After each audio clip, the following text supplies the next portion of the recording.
And it's time for Lefties Losing It. I don't know how to apologise for what I'm about to show you, but just know this hurts me as much as it's going to hurt you. Let's have a look at Trump-deranged Rosie O'Donnell, who has fled the country because of POTUS, but she has returned from Ireland to film this hot mess for Sex and the City spin-off, Just Like That. Enough talking, let's just dive right in. It felt so, I don't know, electric, and yet still so natural. I never dreamed my first time could be both those things. First time? Mm-hmm. You were a virgin? Yes, I'm a nun. Yes, that was Rosie O'Donnell playing a virgin nun called Mary, who ends up in bed with Miranda, played by Cynthia Nixon, the worst character on Sex and the City, I think you'll agree.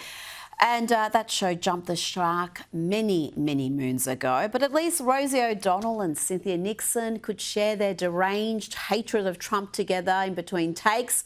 Both are ardent Trump haters and mothers of non-binary or trans children. Remember, Cynthia Nixon boasted about having her daughters' healthy breasts removed. They call it top surgery. My trans kid had his top surgery at NYU a number of years ago. Wow. His doctors were fantastic. His surgeon was the best we could have imagined. It's time to check in with Joe Biden. The former president has his good days and he has his bad days, but every day is a delusional day. Listen to this. And there's also been a lot of discussion recently about your mental and physical capabilities while you were in office. You can see that. I'm mentally incompetent and I can't walk and I can beat the hell out of both of them. Well, do you want to reply to any of those reports, and also to the fact that there are some Democrats who are now questioning whether you should have run for re-election in the first place? Why didn't they run against me then? Because I'd have beaten them. Do you have any regrets? No, I don't have any regrets. Now, Elon Musk has had enough of his fellow billionaires talking trash. Listen here as he gives Bill Gates an almighty spray. After Gates made all sorts of unfounded claims about USAID, he starts by calling Gates a liar. He's a huge liar. I know, you've said that already. That's I wondered... also, and I'm just... Who does Bill Gates think he is to make comments about the welfare of children, given that he frequented Jeffrey Epstein? Okay, well, he said he regrets those, and he spent a lot of his own money on philanthropy around the world over the years. My question to you is: have you looked at the data to check if he might be right that the cuts to USAID might cost millions of lives? Yes. I'd like him to show us any evidence whatsoever. None whatsoever. And Bono, you know him from U2, he was making the same BS claims on Joe Rogan, and Rogan was not having it. Just recent report. It's not proven, but the surveillance enough suggests 300,000 people have already died from just this cut off, this hard cut of USAID. The problem is, for sure, there have been a lot of organizations that do tremendous good all throughout the world. Also, for sure, it was a money laundering operation. For sure, there was no oversight. For sure, billions of dollars are missing. In fact, trillions that are unaccounted for, that were sent off into various... They don't even know where because there's no receipts. The way Elon Musk described it, he said if any of this was done by a public company, the company would be delisted and the executives would be in prison. But in the United States, this is standard. When Biden left office, when it was clear that Trump won, in the 73 days, they spent $93 billion from the Department of Energy on just radical loans, just throwing money into places. Right. And there's no oversight. Well, folks, it's June, and that means it's Pride Month, and they started celebrating early in West Hollywood.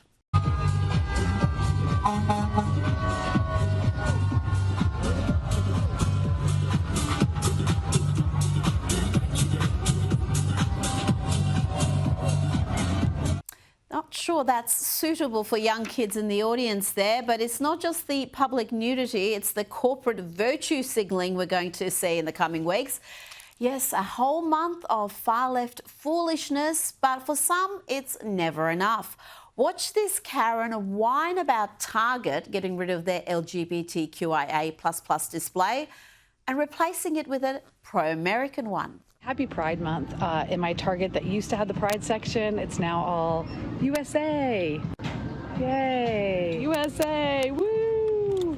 And honestly, my dad serves in the military, and I'd love to be really proud of this nation, but it's hard to be proud of it under Donald Trump. But hey, you know, while you're here, pick up a USA bikini. You know, why not? Yeah, Target's really taken this anti-DEI thing to another level. Oh dear, God forbid anyone should have pride in their country. I'm sure your granddad risked his life so Target could sell breast binders to young girls. Let's bring in Sky News contributor Kosha Gator. Kosha, there's been a cultural shift in the US. It's undoubted. And are we going to see things like Pride Month marked differently from the corporate world? Are we going to have the same sort of activism and enthusiasm as we have seen in previous years? Seemingly not. It looks like we have finally broken the camel's back on this issue. It almost descended as quickly, blink and you missed it as it ascended just in the last 5 years. And you see, you know, the Silicon Valley titans and the high finance people and cultural icons all coming out and endorsing Trump in this election. Everything sort of trickles down from that, I think, and you haven't seen mass backlash or young people rioting and leaving their high-paying Silicon Valley jobs or New York jobs or anything like that. And you don't see corporations putting the little black square or the little rainbow square on their LinkedIn profiles. So maybe we are past the worst, dare I say. I think the corporates are seeing there is actually a price to pay, and it's probably a bit more clever to be apolitical and not alienate at least a portion of your customer base, a significant portion. And I think USAID really exposed just how much of this far-left activism, this far-left movement was funded unwittingly by taxpayers. It wasn't just some organic grassroots movement. That's been one of so many examples of just, as much as we know what's going on in the culture, there's so much more. And when you think you've got the whole picture, there's yet more that we don't know. And USAID was about $50 billion a year in spending. That's like $1 billion a week. It's not a small amount. And even worse, as you say, because more than the money and the wastage financially, what it was doing domestically and all around the world. And it's completely been gutted. 90% of contracts have been terminated. Yes, it was challenged in court. There are a few challenges still working its way up. But by and large, this organization has been fundamentally changed. And I think everybody is for the better. And maybe we can do something with that taxpayer money. Yeah.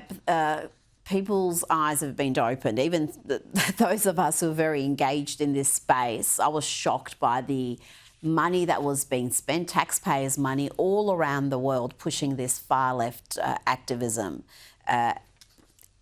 Bizarre use of taxpayers' money. And whilst we're talking about USAID, Elon Musk, the man who was responsible for cutting so much of that waste and fraud, well, he had some parting words for members of the media, pointing out that they are the ones responsible for so many of the slings and arrows that have come his way, and they are discredited. The president mentioned that you had to deal with all the slings and arrows during your time at Doge. There's this. Well, some of the people, you know, some of the media organizations in this room were the slingers. Well, so there is a New York Times report today that accuses you of blurring the line between. Is the New York Times, is that the same publication that got a Pulitzer Prize for false reporting on the Russiagate? Is it the same organization? I got to check my Pulitzer. My Pulitzer I think it is. It is. I think the judge just ruled against the New York Times for their lies about the Russiagate hoax, and that they might have to give back that Pulitzer Prize. That New York Times, let's move on. And we've seen this from the Trump administration across the board almost, whether it's Hegseth, whether it's Rubio, Musk there, who isn't a politician, but he had a fairly significant role. They are just hitting back the media hard. They've taken on Trump's attitude towards the media, and you've got to say it's pretty effective. For sure. It's not your grandmother's Republican Party, as they say. And this whole group, starting with Trump, leading, he really showed people how to fight. And when things go as bad as they've gone, you're kind of past nice manners and niceties and all those things we saw from John McCain and Mitt Romney and even Ronald Reagan. It was just a different world that we're living in. And here you've got to be willing to roll up your sleeves and fight. And they kind of relish it. So it's not everybody's cup of tea. You always run into people who don't like it or wish the demeanor would be different, but I think it's very effective, and a lot of people actually really do like it. If they want to go back to the GOP of Mitt Romney or McCain, well, good luck to them, because that's the GOP of losers, and those days are over. the voters have no appetite for that, so never mind whether Trump's there or not. The voters don't want that. They don't want to have polite losers. Now, we saw the way the media treated Elon Musk after his salute from the heart. They were calling him a Nazi, saying he was doing some sort of a Heil Hitler salute, which was just so dishonest. Well, Democrat Cory Booker did something, well, pretty much exactly the same in the last couple of days, and there was no condemnation, no accusations. Many didn't even report on it. And Kosha, I guess this goes to the point of why they feel like the media deserves to be treated with disdain, because it's just discredited itself. Time and again, and when you think they can't sink any lower, you see these examples. And it's not even about hypocrisy, it's about hierarchy. So Cory Booker, you see, is higher in the totem pole, where he gets extra protections that the other side doesn't. There's many people who've done this. And I think the good thing is that media has been democratized because of the internet and social media, that these clips do get out there, other programs like yours, and the social media covers it. And that just further delegitimizes the mainstream media unless they wise up to that, but they don't seem to be doing it thus far. And sticking with the media, yesterday we had CNN claiming that the Colorado terror attack was carried out by a white man. And here we have NBC going to great lengths not to use the words like Jews or even pro-Israel, calling the victims of the attack Gaza hostage awareness marches. I mean, really, Kosha. If the backdrop wasn't as tragic, like it's almost funny. And they really are the kings and queens of linguistics. They always have been. So you have the Gaza awareness marchers, you had the Maryland dad, that famous case. And even back in during then President Obama and Hillary Clinton's, I'm reminded of the story of the terrorist attack in Colombo, Sri Lanka, on Easter Sunday. And both of them referred to them as Easter worshippers because they couldn't use the word Christians on Easter Sunday. So they're very aware of words and which words they use, which words they don't use. But again, to your point earlier, in this day and age of just podcasts and media and social media, we all are discussing it and seeing right through it. So I just think it's a losing strategy, but they seem to be addicted to it. Now, in recent weeks, we've had a governor's house firebombed. We've had 2 Israeli embassy workers murdered in cold blood. And now this attack in Colorado, several pro-Israel protesters set alight, badly hurt. If there was a right-wing group or movement behind these sorts of attacks, it would be leading news coverage all around the world. It would all be as such a crisis that needs to be addressed. But it seems like we've got a fairly permissive attitude when it comes to violence from the left. We saw that throughout the BLM riots, and we're seeing it again with this anti-Israeli movement. It feels like it's a next dimension on this continuum where we talked at the top about culture and the culture is shifting and corporates aren't virtue signaling as much. Then we've talked about the media losing its potency and legitimacy because we can all see through their games. And now this is where it gets really serious, where it's actual violence taking place. And that double standard, again, still continues. And as you say, BLM or even the Antifa riots before that in Portland and elsewhere. So this feels like the last frontier. If the right can somehow crack this and just reclaim the narrative around that, which they're doing, the current administration, in terms of their law and order agenda, that will be another big win in this continuum that we're on. And we see that everywhere. There was Antifa, you mentioned. There was some violence in California where they were there to protest against, I think, some Christians who were gathering. And we see it right here in Australia when we have the Let Women Speak marches. And there's always some sort of a counter-protest because they're not allowed to speak without the far-left activists disrupting them. On Colorado, there's been a lot of commentary in the past 24 hours about this image, summing up the modern Democrat Party. Let's have a look at it. Kosha, what do you say to this?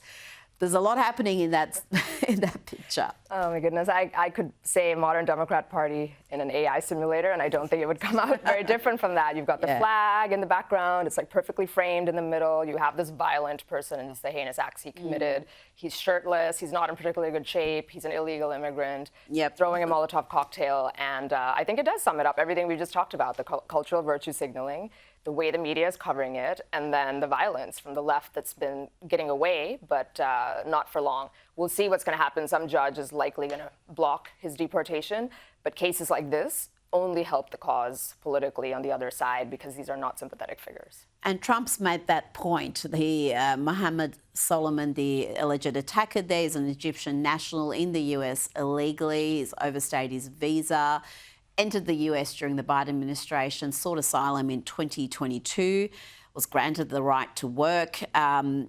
Is the Biden administration in any way to blame for this? So they let millions through, unvetted, and you're going to get characters like this amongst them. 100%. I think this really personifies what we know. So we know the numbers and the ridiculous 11 million plus that were allowed to pour in through 4 years.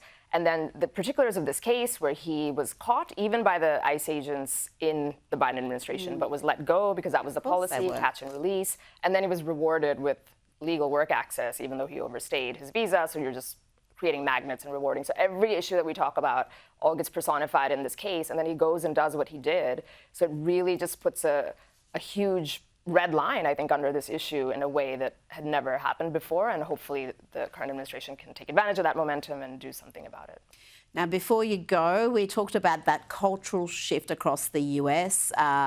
Let's have a look at another example of that. This is something we wouldn't have seen a few years ago, certainly wouldn't have seen it in Trump's first term.